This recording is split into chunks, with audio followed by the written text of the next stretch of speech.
ওমর ফারুক রাদিয়াল্লাহু তাআলা আনহু রাতের আধারে বের হয়েছেন। রাতের আধারে বের হয়ে জনগণকে দেখবেন খালি পায়ে হাঁটতেছেন, জুতো পায়ে হাঁটতেছেন না।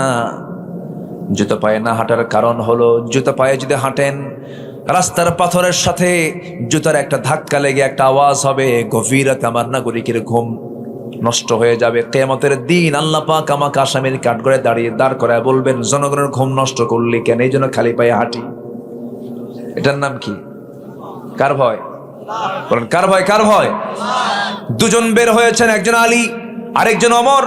দুজন সফরে বের হয়েছেন রাত্রিবেলা, প্রত্যন্ত অঞ্চলে চলে গেছেন। ছোট্ট একটা ঘর দেখতে পেলেন, বুড়ি মহিলা বসে আছে সেই জায়গায়। বুড়ি মহিলাকে সালাম দিয়ে বলছে, বুড়িমা কেমন আছেন? আলহামদুলিল্লাহ ভালো, তবে খুব কষ্টের মধ্যে আছি। এবার ওমরে ফারুক বলছেন, আপনার কি কষ্ট বলুন। আমাকে আজ পর্যন্ত ওমর দেখতে আসলো না। কার সামনে কয়? কার সামনে কয়? ওমরের সামনে বলে। কেমনে দেখতে আসবে মা? ওমর থাকে সেই মদিনায়, আর আপনি থাকেন এত দূর কেমন করে আসা যায়? প্রত্যন্ত অঞ্চল, অনেক কষ্ট তো হয়, এই জন্য আসতে পারে না। এবার মহিলা বৃদ্ধা নারী বলছে, দূরে মনে হয় তোমরের দায়িত্ব নেওয়ার কি দরকার ছিল? কি কথা কি বুঝতে পারছেন? ও যদি দূরেই মনে করে তো দায়িত্ব নেওয়ার কি দরকার ছিল? আসামি হয়ে গেলে ওমরে ফারুক সঙ্গে সঙ্গে চোখ দিয়ে পানি বের হয়ে গেছে। যদি এই মহিলা কিয়ামতের দিন আমাকে ধরে ফেলে, আমি নাজাত পাবো না। এই মহিলার সাক্ষী আমাকে জাহান্নামে নিয়ে যাবে। এবার বলছে, মা একটা প্রস্তাব দেব। কি সেই প্রস্তাবটা হচ্ছে, আপনি কি এই মামলাটা মিটায় নেবেন নাকি আপনি মাফ করে দেন ওমরে ফারুক রে? ওমরে ফারুক রে মাফ করবো না। মাফ করে দেন, টাকা দেওয়া হবে, দিনার দেওয়া হবে। 25 দিনারের চুক্তি করা হলো, 25 দিনার তার হাতে দেওয়া হবে। এমন সময় ওমরে ফারুক নিজের পরিচয় গোপন করে রাখছেন। দূর থেকে আলীকে ডাক দিচ্ছেন, আলী এইদিকে আসো, আমিরুল মুমিনিন ওমরে ফারুক, আমি আসতেছি। মহিলার কানে এই নামটা চলে গেছে। মহিলা থরথর করে কাঁপে, এতক্ষণ ধরে আমি কার সঙ্গে কথা বললাম, ভয় থরথর করে কাঁপতেছে। ওমরে ফারুক বলছেন, মহিলা আপনার চেহারা ফ্যাকাশে হয়ে গেছে কেন? তিনি বলছেন, না ভুল করে ফেলেছি ওমরে ফারুক, আমিরুল মুমিনিন আমাকে মাফ করে দেন। না না, ভুলটা আপনি করেন না, আমি করেছি, আপনি আমারে মাফ করে দেন। আপনি যা নিয়েছেন টাকা, এই যে টাকা দিয়ে দিলাম। তিনি কোনো লেখার জিনিস না পেয়ে করলেন কি, নিজের জামাটা ছিঁড়লেন, জামার কাপড়ে লিখে নিলেন। মহিলার কাছ থেকে 25 দিনারের বিনিময়ে মামলা তুলে নেওয়া হলো। কথা বোঝেন নাই? ওই কাপড়টা, ওই কাগজটা, ওই লেখাটা লিখে নিয়ে আসলেন। বাড়ির বউ পরিবারকে জানায় দিয়ে বলছেন, ও পরিবারের সদস্যরা, আমি যেদিন ওমর মরে যাব সেই দিন আমার কাপড়ের সঙ্গে এই চিঠিখানা দিয়ে দিবা। আমি আল্লাহর সামনে এই চিঠিখানা দিয়ে আমি নাজাতের জন্য আল্লাহর কাছে আপিল করবো। জোরে করেন সুবহানাল্লাহ। এটার নাম হলো তাকওয়া। এটার নাম কি বলেন? তাকওয়া। মান ইউতিইল্লাহা ওয়া রাসূলাহু ওয়া ইয়াখশাল্লাহা ওয়া ইয়াত্তাকিহি ফাউলাইকা হুমুল ফাইজুন। জোরে বলুন আল্লাহু আকবার। প্রত্যেক আয়াতে ফাইজুন আছে না নাই? ফাউজুন কবীর আছে না নাই? মুফলিহুন আছে না নাই? আজকে আমার ফাইজুন মুফলিহুন এগুলো দিয়ে শেষ। নাম্বার 6 হলো, ধৈর্যশীল যারা হবে তারা বিশাল বড় সফলতা পাবে। ইন্নী জাযাইতুহুমুল ইয়াওমা বিমা সাবারু আন্নাহুম হুমুল ফাইজুন। ধৈর্য আছে যার, সফলতা আছে তার। একটা প্রশ্ন করব, বলুন তো ভাই, বিয়ে আগে না ধৈর্য আগে? অনেকে চুপ করে আছে। বিয়ে আগে? বিয়ে আগে না ধৈর্য আগে? ধৈর্য নাই যার, সংসার নাই তার। ধৈর্য আছে, সংসার আছে। ধৈর্য নাই, সংসার নাই। বলুন তো, ব্যবসা আগে না ধৈর্য আগে?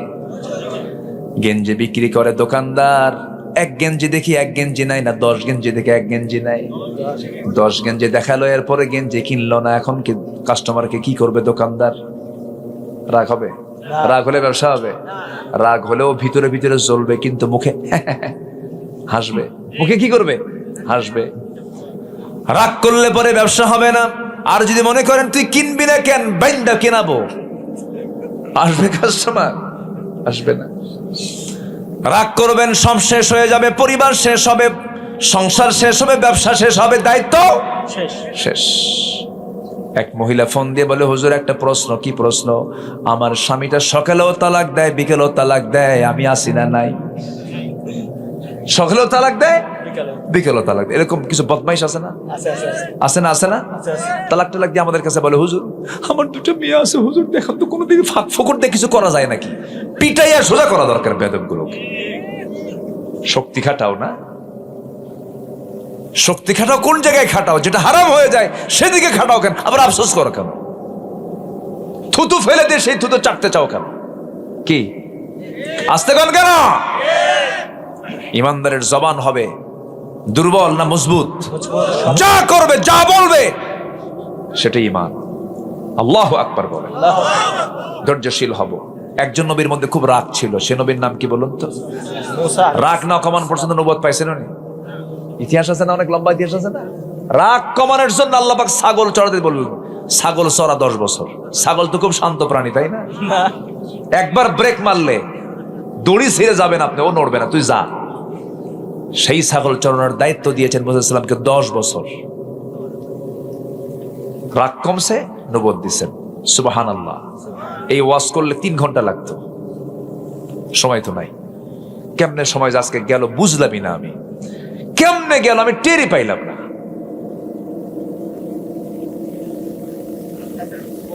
কি কি পড়ে এগুলো সব? শিশির, ঠান্ডা, এখন আর কেউ যায় না, দেখছেন সব বসে গেছে, মাহফিল জমে গেছে। কিন্তু বলি আলহামদুলিল্লাহ।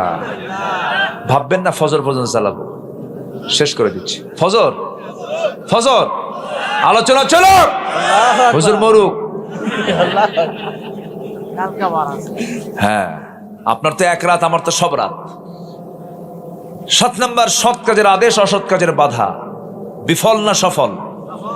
ওয়ালতাকুম মিনকুম উম্মাতুন ইয়াদউনা ইলাল খায়রি ওয়া ইয়া'মুরুনা বিল মা'রুফি ওয়া ইয়ানহাউনা আনিল মুনকার ওয়া উলাইকা হুমুল মুফলিহুন। জোরে বলুন আল্লাহু আকবার।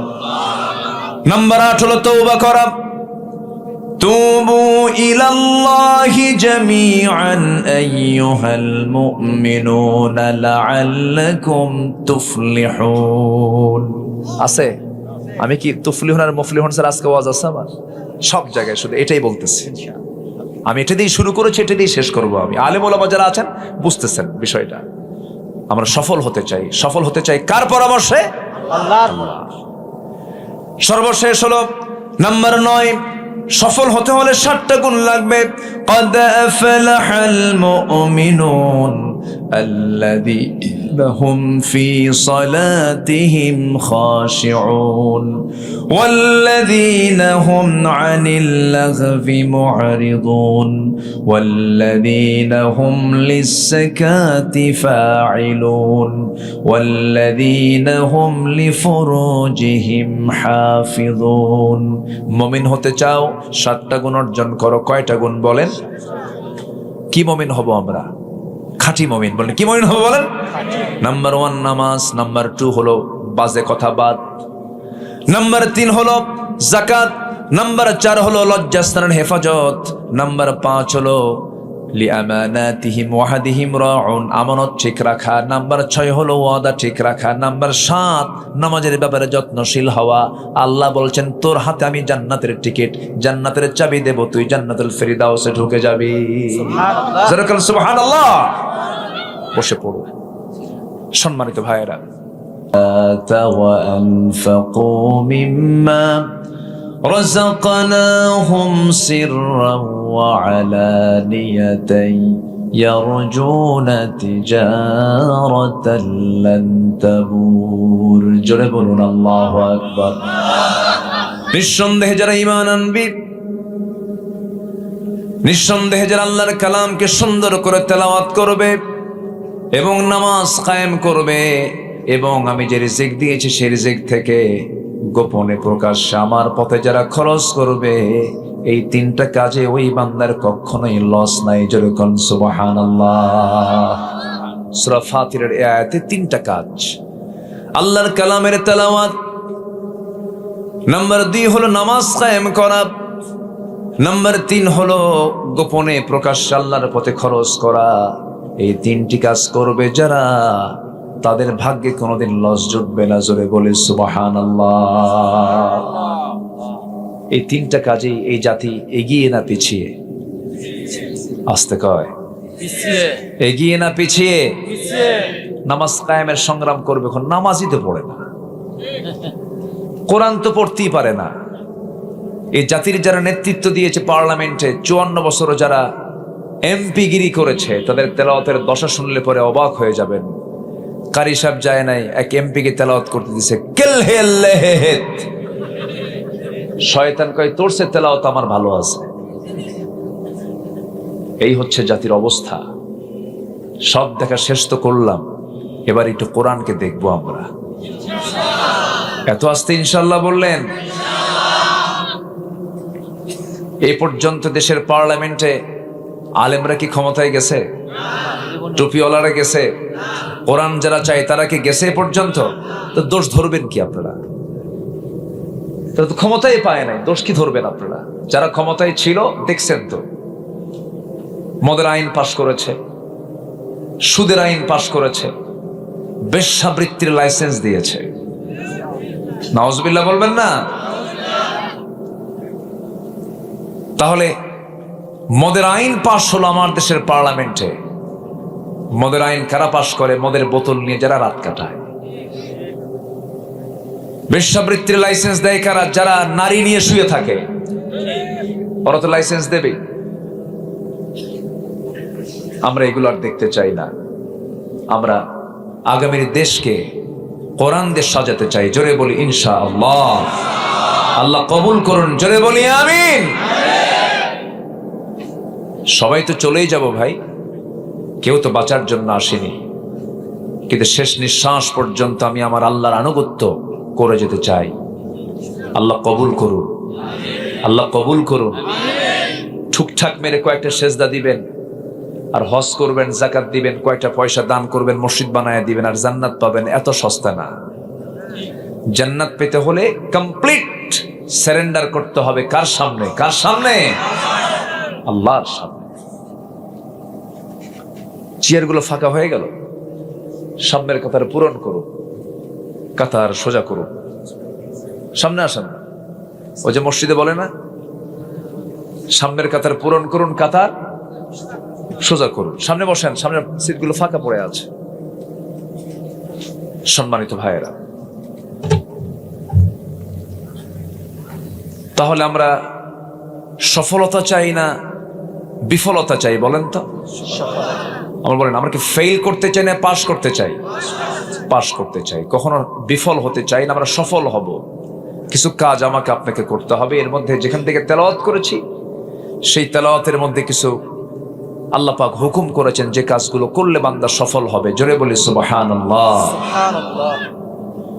আল্লাহ রাব্বুল আলামিন সুন্দর করে বলেন, ইন্নাল্লাযীনা আমানু ওয়া আমিলুস সালিহাতি লাহুম জান্নাতুন তাজরি মিন তাহতিহাল আনহার যালিকাল ফাওজুল কাবীর। ইন্না বাতশা রাব্বিকা লাশাদীদুন ইন্নাহু হুয়া ইউবদিউ ওয়া ইউঈদ ওয়া হুয়াল গফুরুল ওয়াদুদ যুল আরশিল মাজিদ ফাআলুল লিমা ইউরিদ। জোরে বলুন আল্লাহু আকবার। আল্লাহু আকবার। আল্লাহ রাব্বুল আলামিন বলেন, সফল যদি হতে চাও, সফলতার কিছু শর্ত আছে। কোরআনকে আমি যতটুকু পড়াশোনা করেছি, খুঁজে খুঁজে কয়েকটা শর্ত বের করেছি। 9টা শর্ত যার পূরণ হয়ে যাবে, সে বান্দা কখনো ফেল করবে না, সে বান্দা সফল হয়ে যাবে। কয়টা কাজ বলেন? 9টা কাজ, 9টা শর্ত পূরণ করতে হবে। এর মধ্যে 1 নম্বর শর্ত হলো ইন্নাল্লাযীনা আমানু ওয়া আমিলুস সালিহাত। নিঃসন্দেহে যারা ঈমান আনবে, এবং নেক আমল করবে, তাদের কোনো ব্যর্থতা নাই, তাদের কোনো পরাজয় নাই। তারা মহা সাফল্যে সাফল্যবান হয়ে আল্লাহ তাআলা তাদের জন্য এমন জান্নাত রেখেছেন যার নিচ দিয়া নহর প্রবাহিত। যেরকম সুবহানাল্লাহ, নহর, নদী প্রবাহিত। সে জায়গায় থাকবে হলো 4টা নহর। জান্নাতের নহর হলো 4টা। দুধের নহর, মধুর নহর, পানির নহর, শরাবের নহর। সেই জায়গায় পানির নহরও থাকবে, দুধের নহরও থাকবে। দুধ আমরা দুনিয়াতেও পান করি, জান্নাতেও পান করব ইনশাল্লাহ। বললেন না তো ইনশাআল্লাহ? দুনিয়ার দুধ পান করলে পরে মানুষ বুড়ো হয়ে যায়, দুনিয়ার খাবার খেলে পরে মানুষ বুড়ো হয়ে যায়। কিন্তু জান্নাতের দুধ যদি কোনো বান্দা একবার পেটের মধ্যে উঠায় নেয়, জান্নাতের মধু যদি একবার পান করে নেয়, জীবনে তার কোনোদিন পৌঢ় ভাব আসবে না, বার্ধক্য আসবে না, চামড়া কষে যাবে না।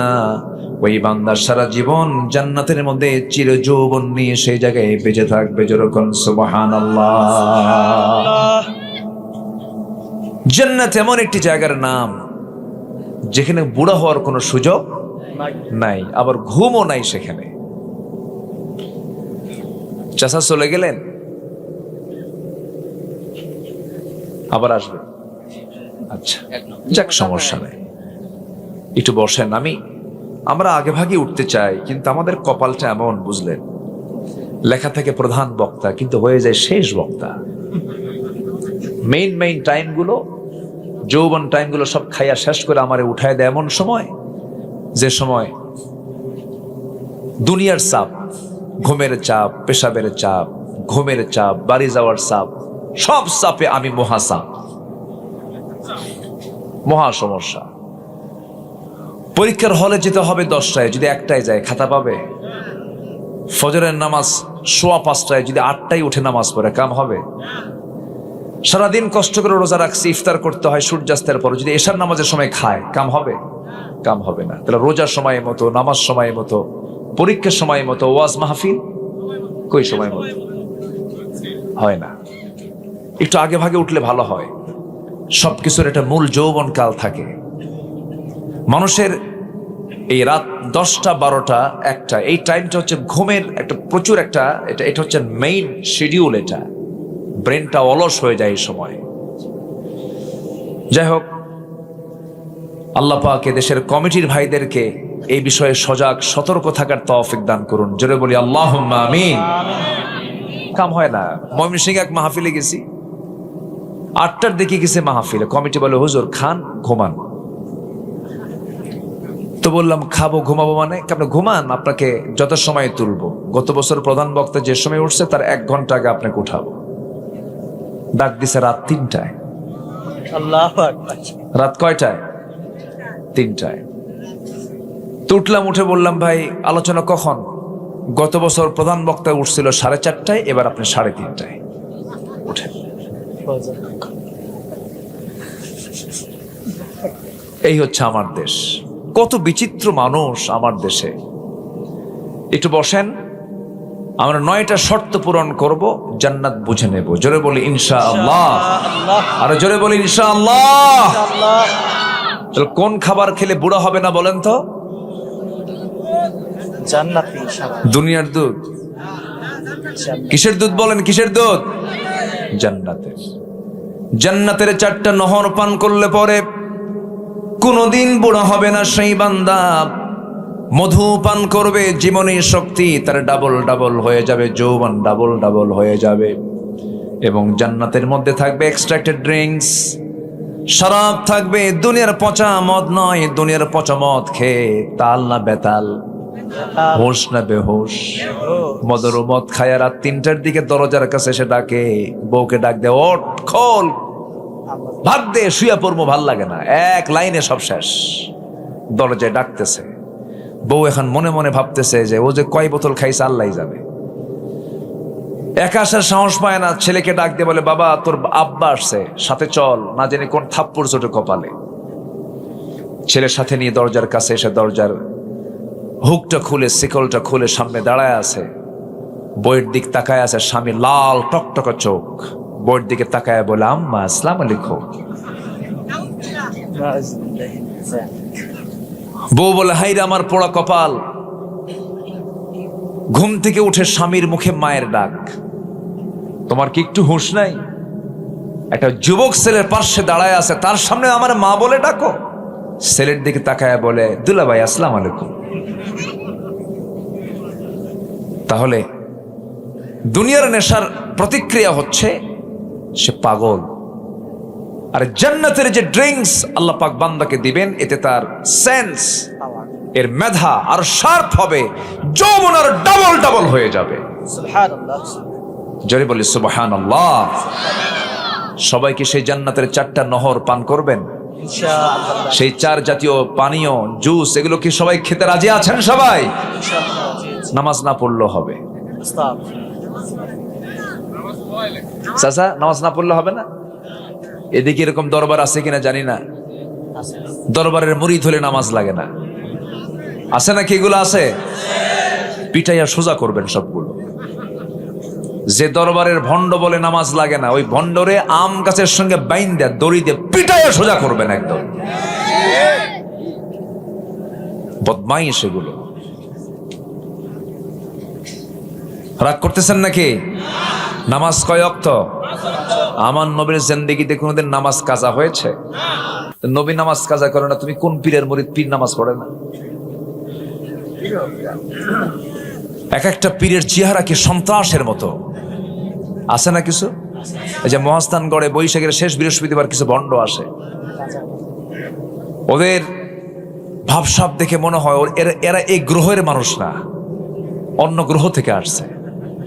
সে মোষগুলো কি, এক একটা মোষের বাহার, মোষ মোটা তো, মানে ভিটামিন কোথাও না থাকলে মোষে ভিটামিন আছে, আছে না নাই? সে মোষ 2.5 ইঞ্চি হাইব্রিড জাতের মোষ, বড় বড় গোছা, কি যেন খায়, লাল টকটকা মোষ। লাল শালু পড়ে আছে, সালার চট পড়ে আছে, হাসেও না কান্দেও না। মানুষ মনে করে এটাই বুঝে আল্লাহওয়ালা, কারণ দুনিয়ার কোনো হুশটুস নাই। যাদের দুনিয়ার হুশ নাই ওরা তো পাগল, ও আল্লাহর ওলি হতেই পারে না, ঠিক কিনা? পাগল, অসামাজিক, ব্যক্তিত্বহীন কোন নেশাখোর কখনো আল্লাহওয়ালা হতে পারে না। এটা মাথায় রাখবেন সব সময়ের জন্য। অনেকদিন আগে আমি গাবতলী দিয়ে যাচ্ছিলাম, ঢাকার গাবতলী দিয়ে মানিকগঞ্জ মাহফিল। আগামীকালকে আমার ওইদিকে মাহফিল আছে, দিনের বেলা আছে হলো গাজীপুরে। তো আমি মানিকগঞ্জ যাচ্ছিলাম, যাওয়ার পথে এরকম সালার চট পরে রাস্তার ফুটপাত দিয়ে হেঁটে হেঁটে যাচ্ছে এক ভণ্ড, পিছে পিছে কিছু লোক যাচ্ছে পাগল। পিছন থেকে ডাকতেছে, বাবা, ও বাবা, তোর বাড়িতে বাপ নাই? বাবা গো। বাবা কোনো কথা বলে না, বাবা কোনো জবাবও দেয় না। বাবা হাঁটতেছে, আবার হাঁটার মধ্যে সে পেশাবও করতেছে। তো বাবার পেশাব পড়া দেখে এখন পেছন থেকে পাগলগুলো বলে, এই তো বাবার রহমতের পানি ঝরা শুরু হয়েছে। এই হলো শয়তান। ইসলাম কি এমন মনে হয় আপনাদের? বলেন তো, ইসলাম কি এমন? আবার কিছু কিছু দরবার আছে, জিকির করতে করতে আম গাছে ওঠে, জাম গাছে ওঠে, ভুল করে বড়ই গাছে ওঠে না। বড়ই গাছে কি আছে? কাটা আছে। জিকির করতে করতে হঠাৎ করে এই বাঁশের আগায় বসে আছে। বলেন তো, এই বাঁশের আগায় ওঠা কি এত সস্তা? বহুত প্র্যাকটিস করা লাগছে। যে এই বাঁশের আগায় উঠতে পারে, ও নিশ্চিত ছোট্টবেলায় নারিকেল চড়ছিল। বদমাইশ। আমরা ঈমান এনেছি, নেক আমল করব। জোরে বলি ইনশাআল্লাহ, জোরে বলি ইনশাআল্লাহ। ঈমানদার ব্যক্তিত্বহীন হবে না, ব্যক্তিত্ববান হবে, ব্যক্তিত্ব সম্পন্ন হবে। তার কথা, তার হাঁটা, তার পোশাক, তার চাল, তার চলন, তার পরিচ্ছন্নতা, তার উদারতা, তার আচরণ হবে সবার থেকে ভিন্ন।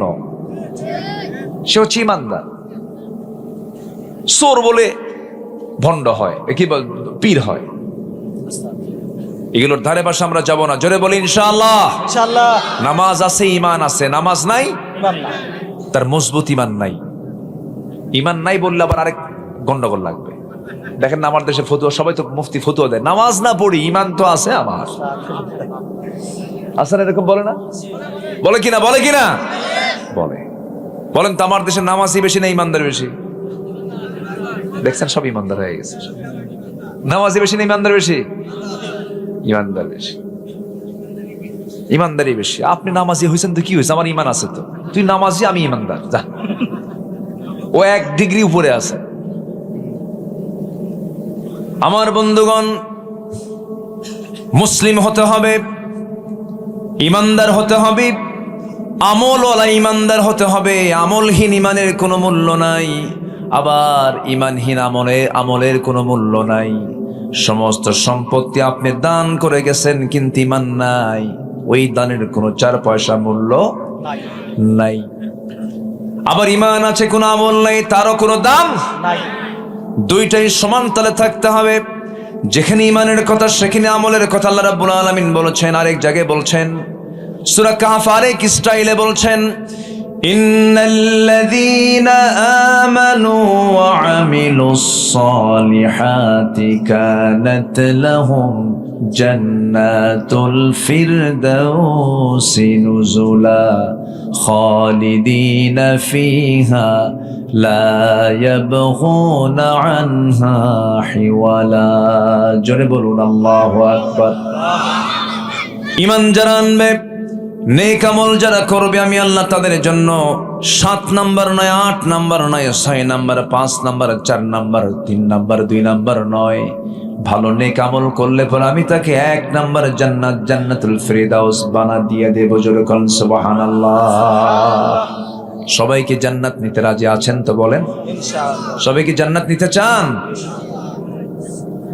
জান্নাত নিতে হলে জান্নাতের লাইনে থাকতে হবে, জাহান্নামের লাইনটা ছেড়ে দিতে হবে। জান্নাতকে পাওয়ার জন্য কোশিশ থাকতে হবে। জান্নাতের লাইনে আমাকে চলতে ফিরতে হবে। জাহান্নামের লাইন হলো সুদের কারবার, মদের কারবার, জিনার কারবার। হারাম পথ হলো জাহান্নামের লাইন, আর জান্নাতের লাইন হলো হালাল যত পন্থা, যে সমস্ত পন্থাগুলোকে মেনে নেওয়া। যেমন 5 ওয়াক্ত নামাজ আল্লাহ পাক ফরজ করে দিয়েছেন, কখনো ছেড়ে দেওয়া যাবে না। ছাড়া যাবে? ছাড়া যাবে? যাবে না। আমার বন্ধুগণ, শয়তানের টার্গেট হলো বান্দাকে কেমনে জাহান্নামে নিয়ে যাওয়া যায়।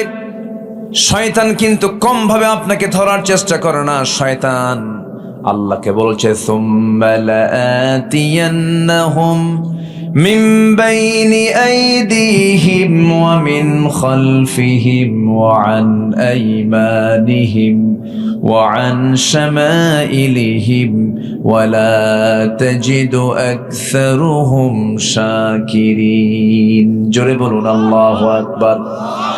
আমি তোমার বান্দাদেরকে ডান থেকে, বাম থেকে, সামনে থেকে, পিছন থেকে পাকড়াও করব। তোমার বান্দাগুলোকে জাহান্নামের দিকে নিয়ে চলে যাবে। আল্লাহ বলবেন, আল্লাহ বলেন, ও শয়তান তুই পারবি না। আমার যারা পছন্দের বান্দা তারা কি করবে? আমার কাছে আশ্রয় চেয়ে বলবে। সবাই বলেন, আউযু বিল্লাহি মিনাশ শাইতানির রাজিম। শয়তান আমার কাছে বান্দা যখন আশ্রয় চাবে, আমি বান্দাকে নিজে আশ্রয় দিয়ে দেব। যেরকম সুবহানাল্লাহ। শয়তান তো মনে হয় খেতলাল চেনেই না। খেতলাল চেনে? বসেন, আমি সুদের কথা বলছি, অনেকে রাগ করছেন কিনা জানি না। এই সময় কেউ উঠেন না, ভাববো ওটাই সুদ খায়। বসেন। আমার বন্ধুগণ, শয়তান প্রত্যেক রাতে স্পেশাল সময়ে আসে। 24 ঘন্টার ভিতরে একটি স্পেশাল সময় আছে, যেই সময়টা আল্লাহ রাব্বুল আলামিন 7 আকাশ থেকে প্রথম আকাশে চলে আসেন। 7ম আকাশ, এটা কয় নাম্বার আকাশ? 1 নাম্বার। বলেন কয় নাম্বার? কয় নাম্বার? 1 নাম্বার। আরো আছে কয়টা বলেন উপরে? মোট কয়টা হলো? 7 আকাশ। 7 আকাশের উপর আর শাজিম থেকে আল্লাহ তাআলা বান্দার সঙ্গে সাক্ষাৎ করার জন্য এই দুনিয়ার আকাশে আসেন। স্পেশাল টাইমটা কোনটা বলেন? শেষ রাতে।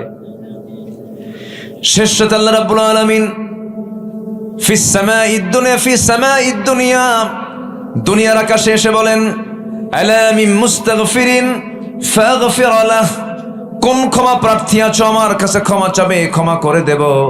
ঠিক সেই সময়ে শয়তান প্রত্যেক বান্দার শিওরে আসে বসে। ওই সময় শয়তান শিওরে বসে মাথার চুলের মধ্যে সে তার নখ ঢুকায় বলে, আলাইকা লাইলুন তাবিল, আলাইকা লাইলুন তাবিল, তোমার রাত বড় লম্বা, ঘুমাও ঘুমাও ঘুমাও ঘুমাও। আমার রাসূল বলেন, সেই সময় ও আমার সাহাবীরা, ও আমার উম্মতেরা, ও আমার সাহাবীরা, তোমরা সবাইকে জানিয়ে দিবে সেই সময় শয়তানের সেই ভ্রান্ত ওয়াজ, ভ্রান্ত তাকে পথে নিয়ে যাওয়ার চেষ্টা করা, ওই শয়তানের ওয়াসওয়াসা থেকে বাঁচার জন্য তোমাদেরকে কিছু চেষ্টা করতে হবে। শয়তান সেই সময় 3টা গিট মেরে চলে যায়। 3টা গিট মারে। 3টা কি মারে? গিট মারে। এলাকায় গিট মারাকে কি বলে?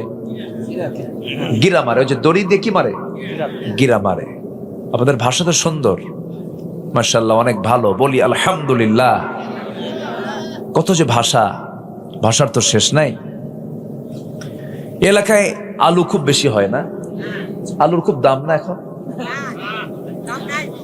আলু শেষ। বেশি করে আলু খান, ভাতের উপর চাপ কমান। এটা অনেক আগে মাইনুদ্দিন রায় কথা বলেছিল। মাইনুদ্দিন সেনাবাহিনী প্রধান, বেশি করে আলু খান, ভাতের উপর। আবার যেন সেই লেভেলে যেন চলে আসছে। আলুর দাম নাই বললেই চলে না এখন, খুব কম দাম। আল্লাহ কৃষকদের উপরে তুমি বরকত দাও, জোরে বলি আল্লাহুম্মা আমিন। দাম মাঝে মাঝে থাকা উচিত। কৃষক যদি মরে যায় সব তো মরেই যাবে, তাই না? আমরা দোয়া করি আল্লাহ পাক যেন একটা স্থিতিশীলতা, ভারসাম্য যেন আসে, এমন একটা সুন্দর অর্থনীতি আল্লাহ পাক এই দেশে আমাদের মধ্য দিয়ে, আমাদের মধ্যে যারা ভালো এমন ব্যক্তিদের মধ্য দিয়ে দেশটা যেন একটা ভারসাম্যপূর্ণ অবস্থানে যায়, এমন তৌফিক আল্লাহ পাক দান করুন। জোরে বলি আল্লাহুম্মা আমিন। ভাষা কত প্রকার এটা এই দেশেও বোঝা যায়। জয়পুরহাট বগুড়ার ভাষা কিছু বোঝা যায়, কিন্তু নোয়াখালীর ভাষা আরো বেশি বোঝা যায়। চিটাগাং আরো কঠিন, কঠিন ভাষা। ওই সিলেট তো কোনো কথাই নাই, খুব কঠিন ভাষা। সেদিক থেকে আপনারা অনেক ভালো আছেন। তবে একটু পশ্চিমে গেলে, নওগাঁর দিকে গেলে, নিয়ামতপুর ছাত্রার দিকে, ওরা আবার সালাম দিতে পারে না, আসসালামু আলাইকুম। আগে সালাই আর পরে দুলাভাই পারে না। চাপাই, নিয়ামতপুর, এই সমস্ত এলাকায় এরকম একটা ভাষা আছে। এদিক থেকে আপনারা অনেক ভালো। বলি আলহামদুলিল্লাহ। তো শয়তান 3টা গিরা মারে না গিট মারে? এলাকায় কি কয়? গিরা। আসলে গিট শব্দটা কি হবে? গিট। 3টা গিট মেরে দেয়। আপনারা তো ভাষাবিদ, আপনার সামনে কথা বলা খুব মুশকিল। দুপচাচির দিকে একদিন, আমি বহুদিন আগের কথা, মাঝে মাঝে আমাদেরকে ফোন দিয়েও মাঝে মাঝে তুমি আর আপনি এক জায়গায় হয়ে যায়। তুমি আপনি কি হয়? এক জায়গায় দোয়া করবেন তুমি, দোয়া করবেন তুমি, মানে তুমি আপনি সব মিক্স হয়ে যায়। ভালো লাগে, মজা, খুব সুন্দর লাগে। কে গুরু, আপনি খাবিন তো খাবিন না, খাবিন তো গুদগুদাবিন না, ঠিক আছে না? এরকম গুরুকে আপনিও বলে আবার, তাই না? দুপচাচা, হ্যাঁ এরকম হয়। ভাষার মধ্যে একটা সৌন্দর্য কে দিয়েছেন বলেন তো? কে দিয়েছেন? শয়তান 3টা গিট মারে। 3টা গিট মেরে বলে, তুমি থাকো, তুমি ঘুমাও, এই কথা বলে চলে যায়।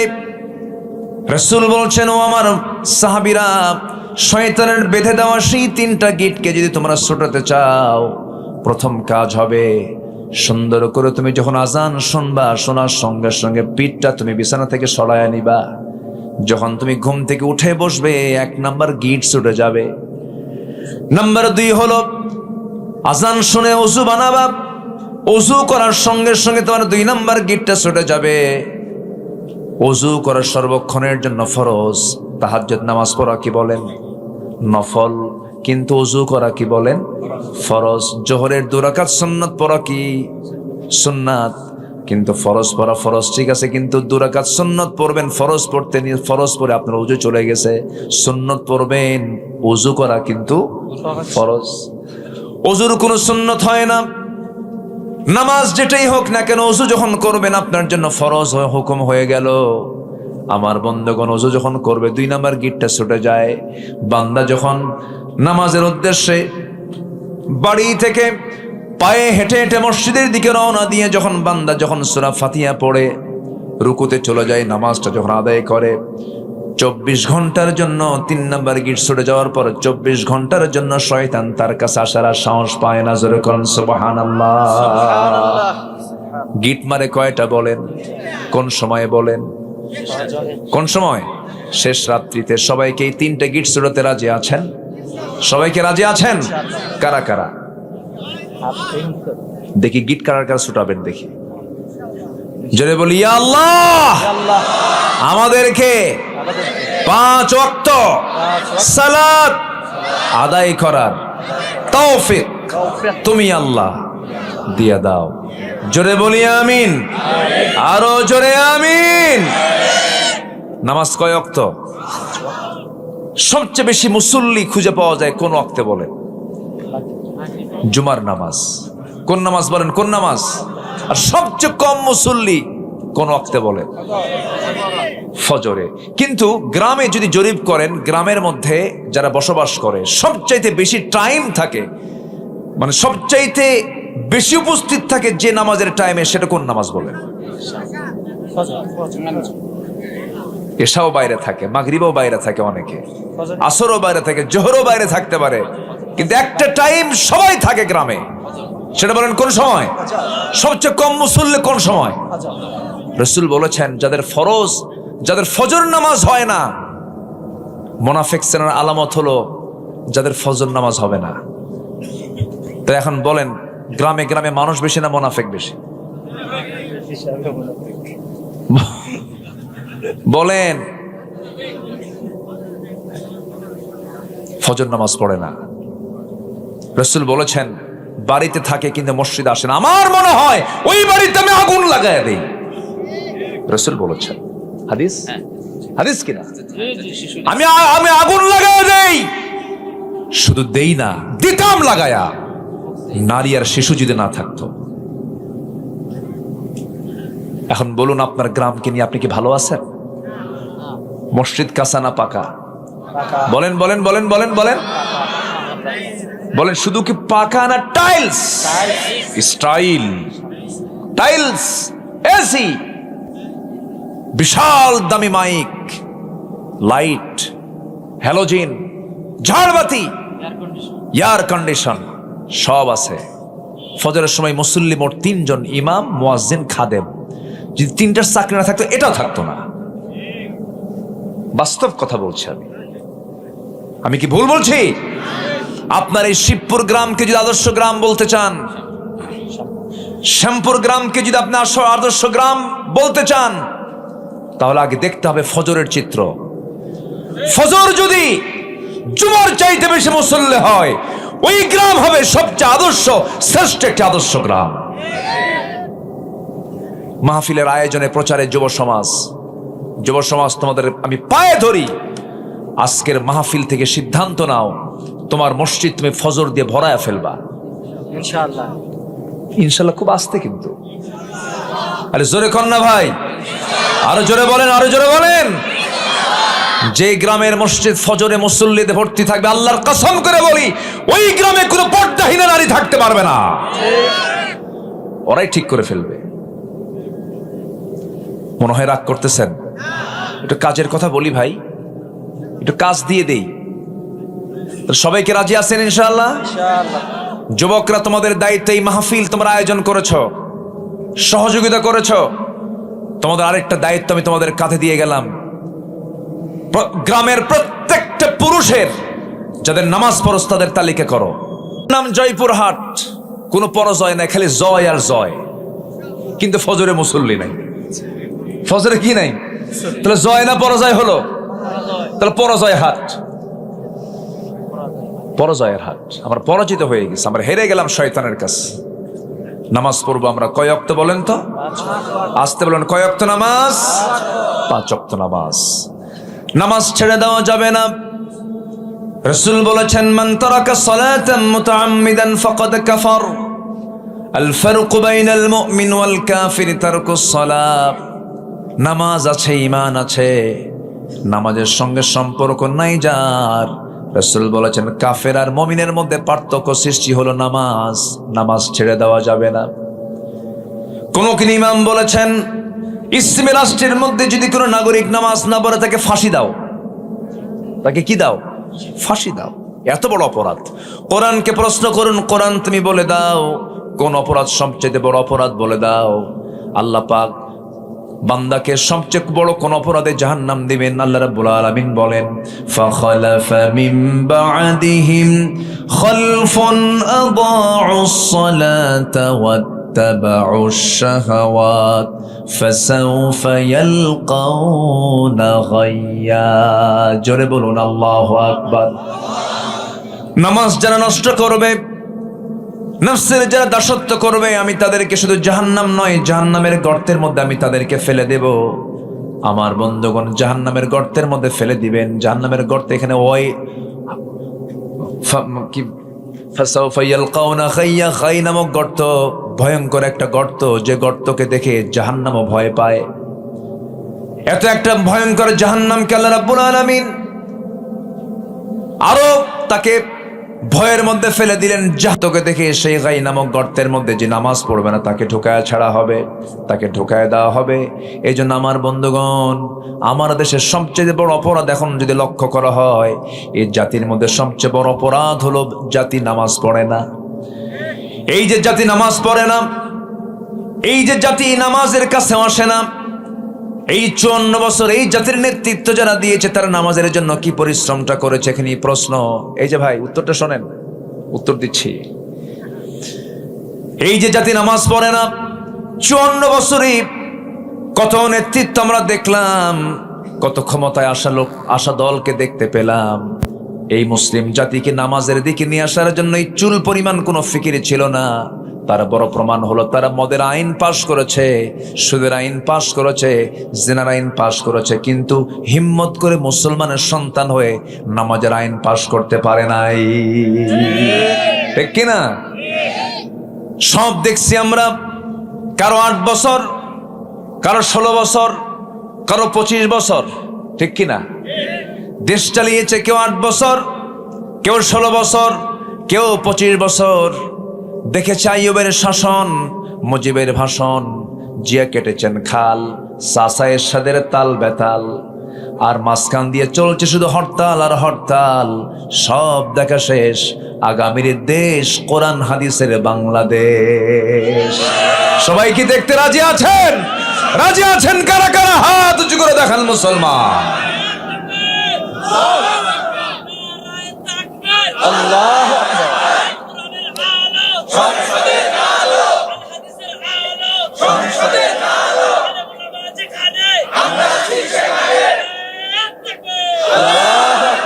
আমার নেতা তোমার নেতা, এটা যেন বাদ না যায়। আমরা নেতার সংকটে আছি, আমাদের কোনো সংকট নেই, শুধু নেতৃত্বের সংকট দূর হলেই জাতি সব সোজা হয়ে যাবে। ঠিক কিনা? কোন চোরকে আমরা নেতৃত্ব দিতে চাই না। দেশ থেকে শুধু টাকা লোপাট হয়েছে, ওরা দেশকে ব্যবসার পুঁজি বানিয়েছিল। আমার দেশের সন্তানগুলোকে হাতে অস্ত্র তুলে দিয়ে সন্ত্রাস বানিয়েছে, আর নিজের সন্তানদেরকে ইউরোপ আমেরিকায় পড়াশোনা করাইছে, বিয়ে বাড়ি বানাইছে আমেরিকা। সম্মানিত ভাইয়েরা, আমরা তাদের হাতে আর দেশ দিতে চাই না, আমরা আমানতদারদের হাতে আমরা দেশ তুলে দিতে চাই, যারা দেশকে প্রকৃত ভালোবাসে। আল্লাহ কবুল করুন, জোরে বলি আমিন, আরো জোরে আমিন। সফল হওয়ার জন্য 1 নম্বর শর্ত হলো আমরা ঈমান আনবো, নেক আমল করবো, জোরে বলি ইনশাআল্লাহ। কিন্তু আমরা আমাদের দেশে কিছু মুসলমান কেমন দেখতে পাই, যাদের সকালবেলা ঈমান আছে, বিকেলবেলা ঈমান নাই। ইউসবিহু মুমিনান ওয়া ইমসি কাফিরান। সামান্য এক বিড়ির কাছে ঈমান বিক্রি করে দেয়। আপনি কি জানেন, আপনি একটা চোরকে সমর্থন দিলেন, সেই চোর চুরি করবে, আর আপনি বসে বসে সেই গুনাহ আপনার আমলনামায় যাবে। এটা খেয়াল করার দরকার আছে না নাই বলেন তো? আপনি ডাকাতকে ভোট দিবেন, সমর্থন করবেন, ওই ডাকাত ডাকাতি করবে, খুন করবে, খুনের গুনার অংশ আপনার আমলনামায় যাবে। একটাবার কি ভাববেন না? আপনি মনে হয় কষ্ট দিচ্ছে আপনাকে। কথাগুলো বলার কি দরকার আছে ভাই? আচ্ছা, এই যে ওঠে কেন, এই যাচ্ছে কেন, এই লোকগুলো এই যে যাচ্ছে, সবই কি এক নাম্বার? বসেন, একটু বসেন না ভাই, কত সময় কত দিক চলে যায়। শেষ বিশ্বকাপ খেলা হলো কোন সালে জানো? আমি কক্সবাজার থেকে আসতেছি মাহফিল করে, ফিরতেছি ঢাকার দিকে, রাত 2টার দিকে হঠাৎ করে ফোন। ভাবলাম কোনো মৃত্যু অথবা কোনো ইমার্জেন্সি কোনো নিউজ হতে পারে। সালাম দিয়ে বলে, হুজুর আমি আপনার কাছে ফোন দিয়েছি, একটু খাস করে দোয়া করবেন। অত রাতে দোয়া হয় কন্ত? তো বললাম, আপনি ফোন দিয়েছেন কেন, কি ব্যাপারটা কি? হুজুর আমি নিজেও দোয়া করলাম, আপনিও দোয়া করবেন। আমি কিছুক্ষণ আগে 2 রাকাত নামাজ পড়েছি, কিছুক্ষণ পর ব্রাজিল আর্জেন্টিনার খেলা। আমার রাগ এমন উঠলো, কি কব আর। তাহলে রাত 3টা পর্যন্ত যদি জেগে থেকে খেলার অপেক্ষায় থাকতে পারে, যেখানে বসে আছেন এই জমিন একদিন আমার আপনার জন্য আল্লাহর কাছে সাক্ষী হতে পারে, নাজাতের কারণ হতে পারে। একটা লোক উঠবেন না, জোরে বলি ইনশাআল্লাহ। কত সময় কত জায়গায় চলে যায়। এই জায়গায় বসার যে সম্মান, যে মর্যাদা, এটা যদি কেউ বুঝতো, লটারি দিয়ে হলেও বসতো, এই জায়গায় উঠতো না, টিকিট কেটে বসে থাকতো। গোপীনাথের মেলা আছে নাকি দিকে আসে, যাবেন, বেশি করে যাবেন, সব পাবেন। ভাবতেছেন হুজুর কোনো খোঁজ খবর রাখে না। সম্মানিত ভাইয়েরা, ঈমান আনবো আমরা সাহাবীদের মতো, জোরে বলি ইনশাআল্লাহ। আমার দেশে কিছু লোকের নামই আছে ঈমান আলী, ও ঈমান নিয়ে বসে আছে না, এরকম আছে না? নাম হলো ঈমান আলী, নামাজ পড়ে না। নাম হলো রমজান আলী, রমজান মাসে দুপুর বেলা ভাত খায়। নাম হলো হিম্মত আলী, সাইকেলের চাকা বাস্টলে সিট হয়ে পড়ে। নাম হলো আতর আলী, গোটায় গায়ে গাজার গন্ধ। নাম হলো বাদশা মিয়া, ভিক্ষা করে। নাম হলো খোকা মিয়া, বয়স 80 বছর, ও এখনো খোকায় আছে, বুড়ো হয় নাই। নাম দিয়া বংশ দিয়া জান্নাত মিলবে না। ঈমান একটা গুরুত্বপূর্ণ বিষয়। নাম দিয়ে বংশ দিয়ে যদি জান্নাত মিলতো, আবুল আহাবের বংশ, আবু জেহেলের বংশ, আমার নবীর বংশ 2 না 1? এক বংশ। বাবার পরিচয় দিয়ে যদি সন্তান জান্নাত পেয়ে যেত, নূহ আলাইহিস সালাতু ওয়াস সালাম নবী ছিলেন, তার ছেলে কেনান, জান্নাত না জাহান্নাম? জাহান্নাম। নবীর বউ লূত আলাইহিস সালাতু ওয়াস সালামের বউ ছিল একজন কাফেরা, জান্নাত না জাহান্নাম? জাহান্নাম। স্বামীর পরিচয় দিয়া, ছেলের পরিচয় দিয়া, বাবার পরিচয় দিয়ে যদি জান্নাত মিলে যেত, ইব্রাহিম আলাইহিস সালাতু ওয়াস সালাম একজন নবী ছিলেন, তার বাবা ছিল একজন মুশরিক আযার, জান্নাত না জাহান্নাম? জাহান্নাম। অতএব কোন বংশের পরিচয় দিয়ে জান্নাত মিলবে না, বাবার পরিচয় দিয়ে জান্নাত মিলবে না। জান্নাত পেতে হলে বংশ লাগবে না ঈমান লাগবে? সফলতার 1 নম্বর শর্ত হলো ঈমান। 9টা শর্ত আছে, কেবল চলতেছে কয় নাম্বার বলেন? নুরু। ওয়াজ কি শেষ না শুরু?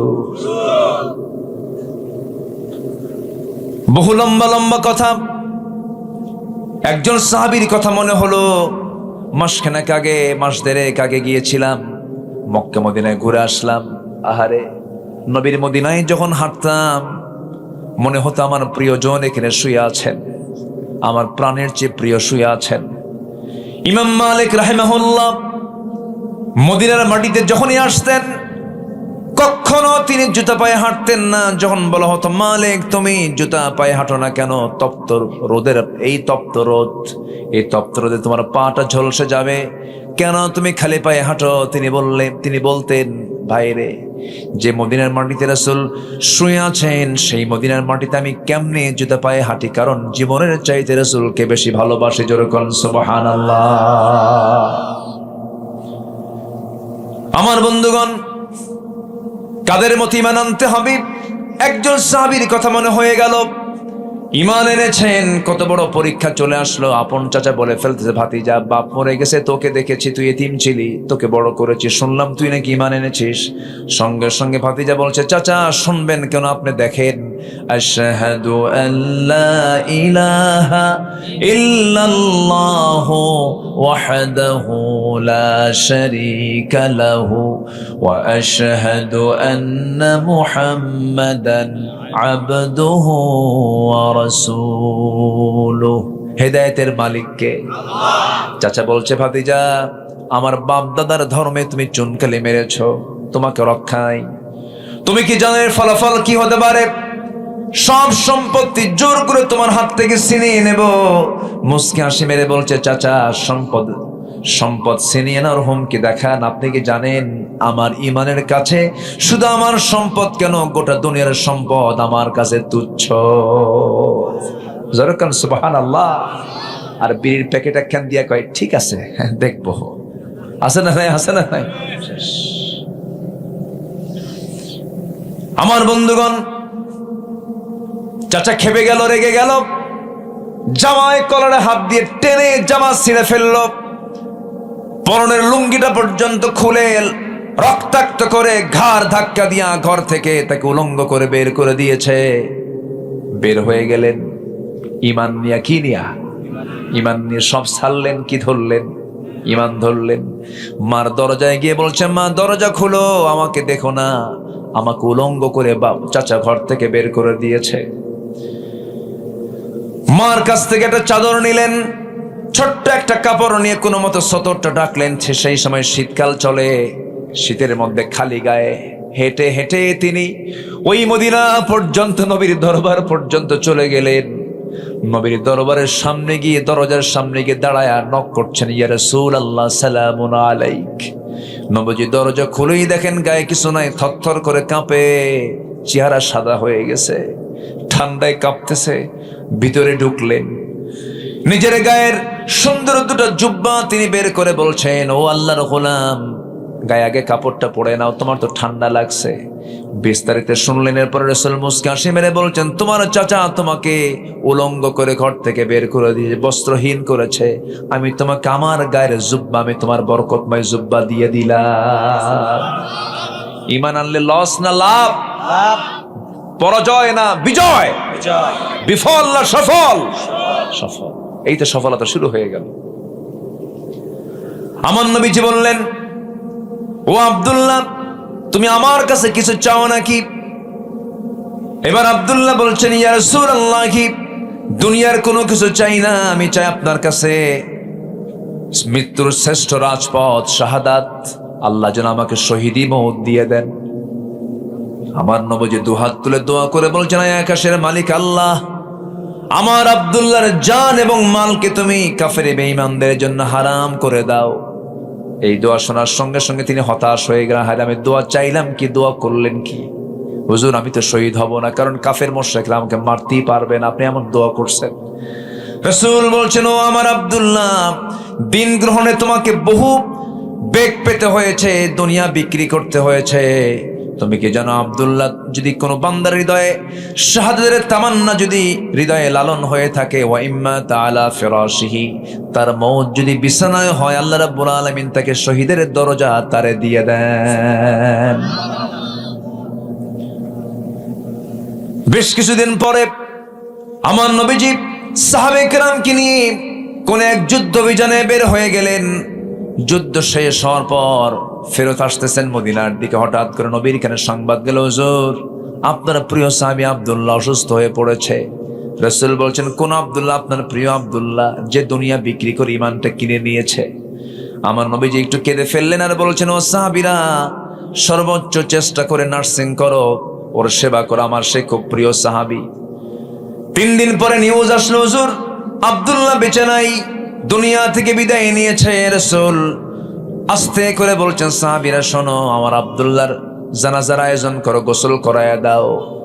আজকে জানাজার দায়িত্ব আমি কারো কাঁধে দিব না, আমি রাসূল নিজে তার দায়িত্ব গ্রহণ করে নিলাম। জানাজা পড়াচ্ছেন মুহাম্মদ সাল্লাল্লাহু আলাইহি ওয়াসাল্লাম। ঈমানের সফলতা আছে না নাই বলেন? আচ্ছা, জানাজা সম্পূর্ণ হয়ে গেল। আমার নবীজি বলেন, ও সাহাবীরা দেখো তো আমার আব্দুল্লাহর কবরটা তোমরা কোথায় খনন করছো? হুজুর ওই দুই পাহাড়ের ঠিক মাঝখান বরাবর কবর খনন হয়েছে নাকি? হ্যাঁ হয়েছে, আমাকে নিয়ে চলো, আমি যাব কবর দেখতে। নবীজি কবরের সামনে গিয়ে দাঁড়ালেন, আবেগ আপ্লুত হয়ে কাঁদতে কাঁদতে বলছেন, সাহাবীরা আমার আব্দুল্লাহর লাশ এই কবরে আমি কাউকে নামাতে দেব না, আমি নিজে আমার আব্দুল্লাহর লাশ আমি কবরে নামায় নেব। আমার নবীজি নিজে আগে কবরে নামলেন। কবরে নামার পরে আমার রাসূল বলছেন, ও আমার আবু বকর আমার ডানে নামো, ও আমার ওমর আমার বামে নামো। দুজনকে দুই পাশে নামায়া দিলেন। আমার নবীজি দু হাত সামনের দিকে আগায় দিলেন। সুন্দর করে আব্দুল্লাহর লাশ যখন তিনি ধরলেন, বলছেন আবু বকর মাথা ধরো, ওমর পাটা ধরো। তিনজন মিলে কবরে শোয়া দিলেন। বুকের উপরে হাত রেখে আমার নবীজি আকাশের দিকে তাকায় বলছে, আকাশের মালিক আল্লাহ, এই মুহূর্ত পর্যন্ত আমি আব্দুল্লাহর উপরে সন্তুষ্ট আছি, আমি আব্দুল্লাহকে খুব ভালোবাসি। ও আল্লাহ, আমার আব্দুল্লাহকে তুমি ভালোবাসো, আমার আব্দুল্লাহকে তুমি মাফ করে দাও, আমার আব্দুল্লাহর প্রতি তোমার রহমতের বৃষ্টি নাযিল করো। এমন করে দোয়া করছিলেন। আর পাশে দাঁড়িয়ে থাকা এক অসহায়ের মতো ব্যক্তি, দাঁড়িয়ে থাকা এক অসহায়ের মতো মনে হচ্ছে। সাদ বিন আবি ওয়াক্কাস বলছেন, আকাশের মালিক আল্লাহ, আমি আজকে জীবিত সাদ বিন আবি ওয়াক্কাস না হয়ে যদি ওই কবরের বাসিন্দা হতাম, জীবনটা বড় ধন্য হতো। কারণ যে কবরবাসীকে দাফন করার জন্য পৃথিবীর সেরা সেরা তিনজন মানুষ তার যার কবরে নেমে যায়, জোরে কোন সুবহানাল্লাহ। ইমানের সফলতা, ইমানকে লালন করব আমরা। সবার আগে ইমানকে আমরা প্রাধান্য দেব। ইমানদার মিথ্যুক হবে না, ইমানদার গীবতকারী হবে না, ইমানদার হিংসুক হবে না, ইমানদার চগলখোর হবে না, ইমানদার জমি ঠেলবে না, ইমানদার বান্দার প্রতি জুলুম করবে না, ইমানদার কখনো মিথ্যা সাক্ষ্য দেবে না, ইমানদার কখনো আল্লাহর আইনকে লঙ্ঘন করবে না। ইমানদার হবে সকল বান্দার চাইতে স্বতন্ত্র, জোরে কোন সুবহানাল্লাহ। হিংসা আছে? হিংসা না, এলাকায় হিংসা নাই। জমি কেনে একজন, ঘুম হয় না